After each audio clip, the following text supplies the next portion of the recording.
Ce sera aussi notre dernière émission de la saison. Nous marquerons une petite pause, le temps que tout le monde puisse prendre place sur le plateau pendant cette émission. Alors, au sommaire, il ne faut pas les oublier, ceux qui ont marqué l'histoire du football de notre continent. Voyage à travers plusieurs pays d'Afrique pour s'en rappeler.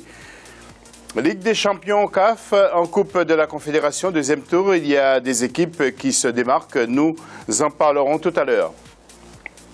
Et puis nous remémorons les clubs européens et les grandes nations de football qui nous ont marqués également dans la troisième partie de l'émission. Et puis nous ferons un clin d'œil à la Côte d'Ivoire qui n'a toujours pas d'entraîneur. Nos premiers intervenants, eh bien tout d'abord, un ancien milieu de terrain, grand monsieur, c'est Roger Toto. Bonsoir, José. Bonsoir Roger. Il y a Saïd Afizi qui a joué parmi les amateurs, bien sûr. Il s'en est contenté. Merci. Ça m'a suffi. Bonjour. Et Noureddine Sali qui a tenté une carrière pro mais n'a pas réussi. Oui, je vais essayer. J'ai encore le temps. Bonjour à tous.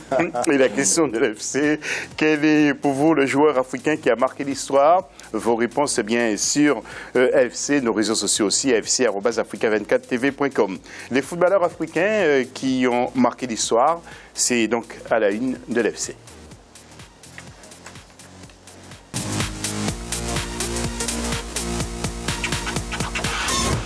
Et parmi les disciplines sportives les plus attractives, vous le savez, sur le continent, le football demeure en tête depuis plusieurs décennies. Il suscite passion et admiration, et ce grâce à plusieurs joueurs qui ont su inscrire leur nom dans l'histoire et faire rêver de nombreux jeunes. Voici quelques-uns d'entre eux qui, malgré le temps, seront difficiles à oublier. Deo Gracias Copo pour le reportage.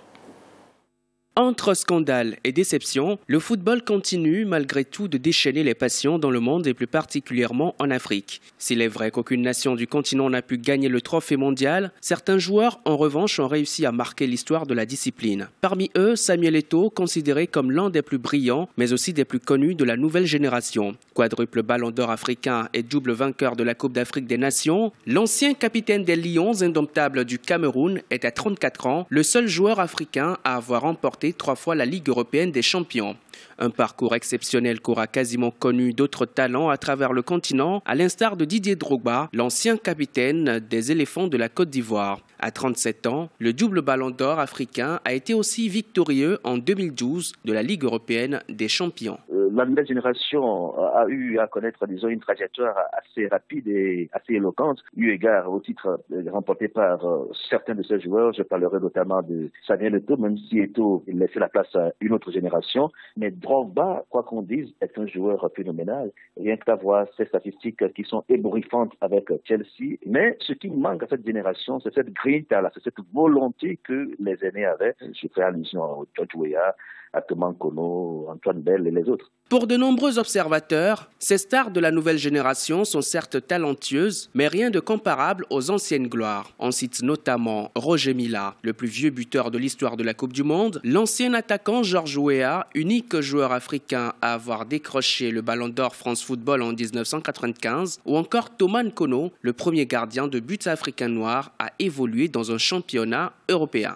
Après les Salif Keita dans le temps, les Franck Fiaou, George Weah, c'est le joueur africain qui a fait briller le continent. Et en plus, j'aurais parlé de Thomas Nkono, le portier araignée, Roger Mila, le vieux lion. Il y a eu Abedi Pelé, il y a eu Anthony Yeboah, il y a eu l'ingénieur Stephen Keshi, l'ancien sélectionneur du Nigeria du Togo. Mais selon les régions du continent, il y a d'autres problèmes qui viennent maintenant saper tous les efforts.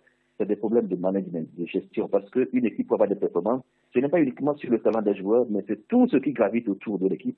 Les gloires du football africain ne se comptent pas que dans la partie occidentale et centrale du continent. Au nord, l'Algérie et le Maroc sont aussi reconnus grandes nations de football grâce à certaines légendes. On cite notamment Larbi Ben Barek, de nationalité marocaine, ou encore l'Algérien Rabat Majer, ballon d'or africain en 1987. L'Afrique continue de produire des légendes, la liste est encore longue et le football, sans doute, nourrira le rêve de bien de jeunes à travers le continent.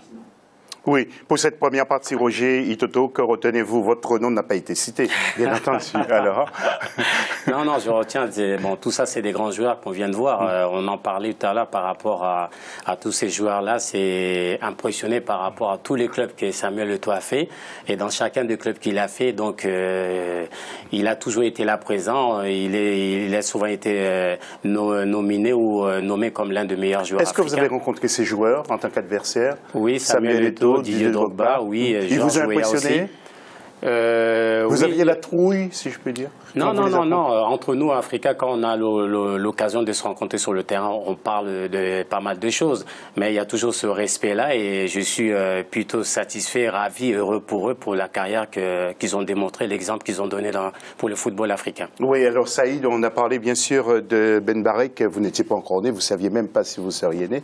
Et puis il y a aussi Rabah Madjer, vous l'avez connu peut-être. Oui, Rabah Madjer qui a d'ailleurs nommé un geste technique de son nom, la talonnade quand il met le but avec Porto, c'est lui qui a inventé ce geste-là.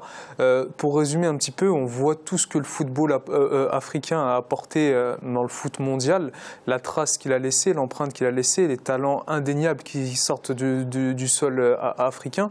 Par contre, à un moment donné, il était dit que certains joueurs récents n'ont pas le talent des anciens.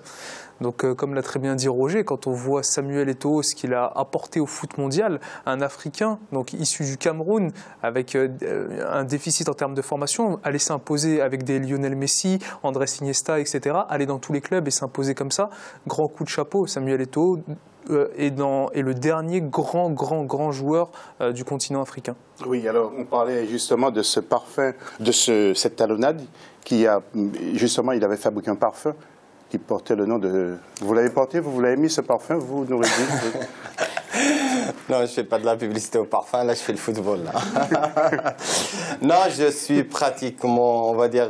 moi personnellement, je suis contre ces distinctions personnelles parce que on parle d'un jeu qui est collectif.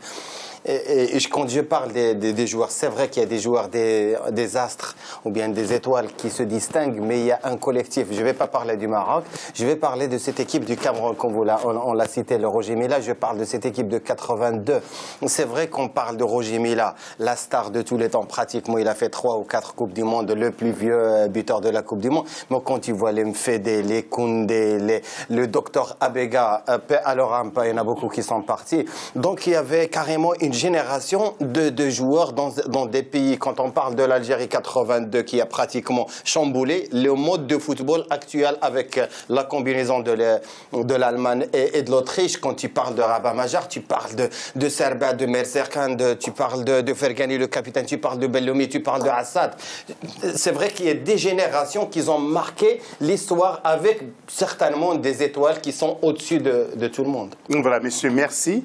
On va changer de plateau. Il y aura d'autres personnes qui vont nous rejoindre, des éditeurs et un invité. Alors avant cela, je voudrais lancer le deuxième sujet. Beaucoup de joueurs sont devenus des gloires justement du football africain grâce à leurs performances qui en font des modèles pour les nouvelles générations. Alors, leurs noms sont souvent évoqués pour booster le moral des jeunes joueurs et leur donner envie de gagner.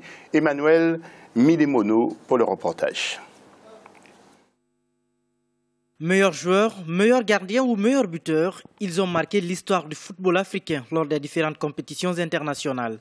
Parmi eux, l'un des meilleurs gardiens africains du XXe siècle, le Camerounais Joseph Antoine Bell, ou encore le maître à jouer de la sélection algérienne dans les années 80, Lardar Belloumi, considéré comme le meilleur joueur algérien de tous les temps. Il est aux côtés d'autres ténors comme le Libérien Georges Weah, unique ballon d'or mondial du continent, Roger Milla et Abedi Pelé. Le défunt avant-centre nigérian Rachidi Yekini n'est pas en reste. Actif jusqu'à ses 41 ans, il avait une seule ambition, devenir le meilleur buteur de l'histoire de la Coupe d'Afrique des Nations. Des joueurs comme Roger Milla, Antoine Bell, etc., Georges Weah ont été des joueurs assez exemplaires qui drainaient beaucoup de foules derrière eux. Ça déchaînait beaucoup de passion, tant dans leur capacité à porter leur équipe et tant dans leur capacité à bien évidemment entretenir le spectacle de football. À retenir également l'attaquant égyptien Hossam Hassan, 170 sélections et 83 buts.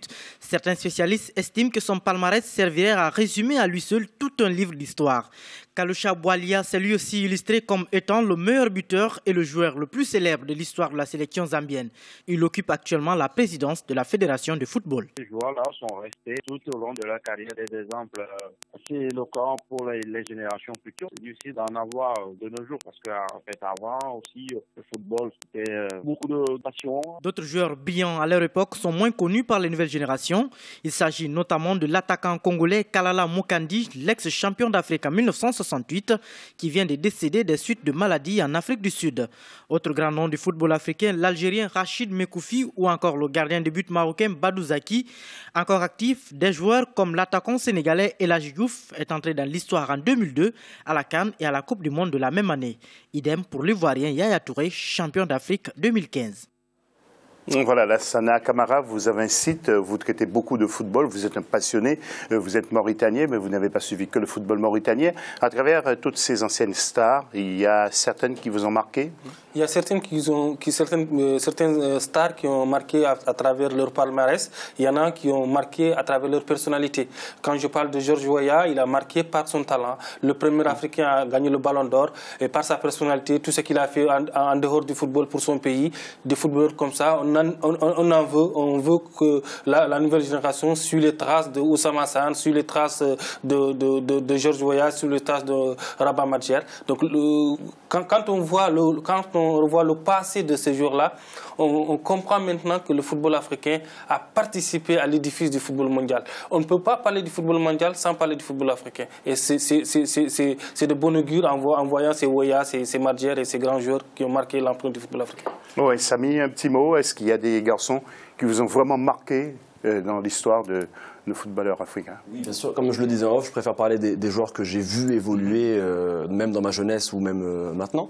Donc oui, El Hadji Diouf, George Weah, qui est pour moi le premier Africain à m'avoir vraiment fait vibrer à l'époque de ses belles années à Monaco et au PSG. On va faire un petit peu preuve de chauvinisme. Moustapha Hadji et Saladin Bassir sont deux joueurs marocains de ma génération qui m'ont aussi fait aimer le ballon rond. Donc oui, beaucoup de grands joueurs africains. Un petit bémol, je trouve juste que actuellement, on va dire dans les années 2000, en 2015, je trouve qu'il y a moins de grands joueurs africains qui comptent sur la planète football qu'à une époque, que dans les années 90 où là vraiment c'était un florilège de grands noms. Je trouve que maintenant il y a un petit peu moins de joueurs qui comptent et qui font la différence dans les grands clubs européens, malheureusement. Oui, vous n'avez pas vu jouer Jobel, Joseph-Antoine Bell? Ah si, je l'ai vu jouer, bien sûr que si, je l'ai vu jouer dans les années 90 à Saint-Étienne. Oui, Noureddine, il vous a marqué, Joseph-Antoine Bell, vous? Ah oui, exactement. Je me rappelle de lui dans un certain soir en 88, c'était une demi-finale contre le Maroc. C'était au Maroc déjà, c'était... Non, Joe, c'est pas parce qu'il est un de notre équipe, un de notre effectif, mais c'est une icône africaine. Après Thomas Nkono, en Afrique, enfin au Cameroun, il y a l'arrivée d'un certain... Et avant de le retrouver, Jobel, qui était plus fort entre lui et Nkono? Non, on ne peut pas tomber dans cette comparaison. Chacun avait... D'abord, c'est des périodes différentes. Le 82, c'était, on va dire, Mais c'est lui qui a tracé le chemin de Nkono quand même, Joseph. Non, plutôt c'est Nkono qui était avant lui. C'est lui on va dire, c'est lui qui a tracé le chemin. Mais si on veut dire le Cameroun de 82, ça reste une équipe. C'est le Brésil de l'époque en Afrique. C'est elle qui a ouvert le bal à des équipes comme le Maroc qui a passé la première fois, la première équipe qui a passé le deuxième tour en 86. Mais avant, tout le monde se rappelle, José, juste pour 30 secondes, si tu permets, en 82, c'était dans le groupe de l'Italie, de la Pologne et des Pérou, si je me rappelle très bien. Tout le monde a fait match nul, un but partout. Et comme par hasard, c'est la Pologne et l'Italie qui passent et c'est l'Italie qui est sacré champion du monde. Oui, alors Joseph est avec nous, justement. Joseph, à part vous, quels sont les garçons qui vous ont marqué sur le continent? Bonsoir, Joseph. Bonsoir. Je constate simplement que Samir a dit tout à l'heure ce que j'ai vu jouer. Et il a raison. En réalité, tel que l'Afrique fonctionnait à l'époque, il est pratiquement impossible de parler de ce qu'on n'a pas vu jouer. Vous prendrez l'exemple de la France. Vous avez pendant longtemps eu le nom de Copa alors qu'on ne l'avait pas vu jouer, parce qu'il y avait des images et qu'il y avait forcément l'histoire. Il y a eu même des chaussures Copa. Donc en Afrique, il n'y avait rien de tout cela pour maintenir le nom. Mais de grands footballeurs, il y en a toujours eu. vous penserez à Salif Keita, Mekoufi, que ceux qui sont sur le plateau n'ont pas vu jouer et que rien ne rappelle. Il y a eu Zen Djolia, il y a eu Ali Abougressa, il y a eu 2 très grands joueurs en Afrique, il y en a toujours eu. C'est pour ça que personnellement, je dis souvent que il ne faut pas faire croire que ce sont les footballeurs qui font avancer, parce qu'en réalité, des footballeurs, il y en a toujours. C'est l'organisation qui les met en avant, qui leur permet de faire de grandes choses, parce que finalement, on ne fait pas de grandes choses tout seul, on les fait en équipe, et l'équipe va au-delà des 11 joueurs qui sont sur le terrain. Donc, puis plus récemment, donc aujourd'hui, évidemment, si vous voulez citer des joueurs, vous êtes obligé d'encadrer avec des périodes en disant de telle année en telle année. Par exemple, moi, j'ai été élu meilleur gardien africain du siècle dernier. Je ne verrai jamais mon successeur et il ne me connaîtra pas. Donc, vous voyez, quand il viendra, il n'y aura que lui. Et tous ceux qui seront passés au milieu, il ne les aura pas vus non plus. Mais là, récemment, évidemment, on pensera à Georges Weah. Mais Georges Weah, c'est plus jeune que Roger Mila, donc c'est pas la même chose, et ainsi de suite. Vous aurez des Faras au Maroc, vous aurez d'autres grands footballeurs. J'ai parlé de Rachid, j'ai parlé de Rabat, Madjer. Il y a eu les Kidoumou au Zaïre, comme on appelait à l'époque, les Pokou, Laurent Pokou en Côte d'Ivoire, les Samuel Bapilete au Cameroun, Jean-Pierre Tokoto, Ali Abougressa, en Égypte. Oui, alors Joe, effectivement, s'il fallait en parler, ce serait 1 heure d'émission. Alors, Joe, il y a beaucoup qui ne savent pas non plus que vous avez écrit un livre qui est intitulé « Vue de ma cage » et vous aviez accordé une interview à la province pour parler de votre histoire à l'OM lorsqu'on vous balançait certains objets non identifiés, mais aussi identifiés. Écoutez ce que vous disiez à l'époque. Écoutez. Il ne faut pas un stade. Pour lancer une banane, même un virage ne représente pas un stade. Donc un virage tout entier aurait pu m'avoir lancé les bananes. Je ne vais pas assimiler le stade Vélodrome à un virage. Une réaction, Joe, en quelques secondes? Oui, c'était des réactions de dépit. Vous savez, j'ai été le chouchou de la Canebière et du stade Vélodrome. Et quand j'en suis parti, le sieur Bernard Tapie, qui était président, et par dépit et par vengeance personnelle, a organisé cela. C'est pour ça que je tenais à préciser que si on m'avait lancé des objets non identifiés, que vous avez appelé, je n'allais jamais dire que les Marseillais ont fait cela ou que le stade Vélodrome l'a fait, puisque si on doit se rappeler tout cela, il faut se rappeler qu'après ma carrière, je suis revenu plusieurs fois au stade Vélodrome pour donner un coup d'envoi. Ça veut donc dire qu'on a gardé un grand souvenir et que nous devons isoler tous ceux qui se laissent aller aux actes de violence sur les stades. Il ne faut pas en faire les vedettes des stades. Merci Joe. Et puis bien sûr, bonnes vacances puisque c'est la dernière émission de la saison. Lassana, avant de mettre un terme à cette première partie de l'émission, on va faire un petit tour sur le plateau, un petit mot rapide sur ces anciennes stars. La reconversion a réussi pour tout le monde. Quand on parle de joueurs qui ont du caractère, qui ont pu réussir derrière, c'est Joseph Antonbel, l'incarnation des joueurs qui étaient forts sur le terrain, qui avaient un gros mental, et qui avaient un projet d'avenir. Et là, il est en train de réussir dans les médias. C'est un grand monsieur du football africain, le meilleur gardien de l'histoire du football africain, et il le mérite. C'est un exemple. En plus, un gardien, un ancien gardien qui écrit un livre pour montrer l'expérience qu'il a eue sur le terrain, c'est énorme. Samy ? Ce que j'aime, c'est que la plupart de ces grands noms essaient ensuite de rendre l'appareil au sport qui les a rendus rois. Et je trouve que c'est de bonne guerre et c'est une très bonne chose de leur part. Noureddine, pour conclure. Moi, je dis que malheureusement, l'histoire est en train de changer au fur et à mesure. Et c'est à travers, bien sûr, la conjoncture actuelle, puisqu'on est actuellement entre la formation locale et, bien sûr, la formation étrangère, entre guillemets, par rapport à ces jeunes talents qui viennent issus de l'immigration. Avant, pratiquement 90%, c'est produits purs africains, tous ces noms qu'on a cités. Voilà, nous allons marquer une pause et juste après, nous allons parler de la Ligue des Champions, de la Coupe de la Confédération et puis nous reparlerons des Camerounaises. À tout de suite.